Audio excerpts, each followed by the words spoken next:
In this video, you will learn how to get dark mode on the Google Wallet. First, you can install a browser extension that applies dark mode to all websites on Chrome.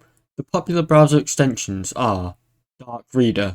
Once this is installed, you can toggle dark mode on and off, and it works for all of Chrome sites.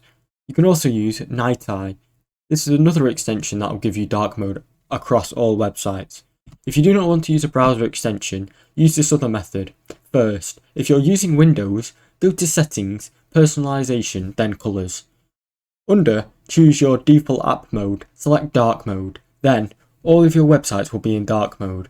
For Mac iOS, go to the System Preferences, then click General. Under Appearance, select Dark Mode. This method will darken the interface of the apps, and in some cases will affect all websites such as Google Ads and other apps. While Google Ads doesn't officially have a dark mode yet, these workarounds should help you achieve that similar result. Thanks for watching.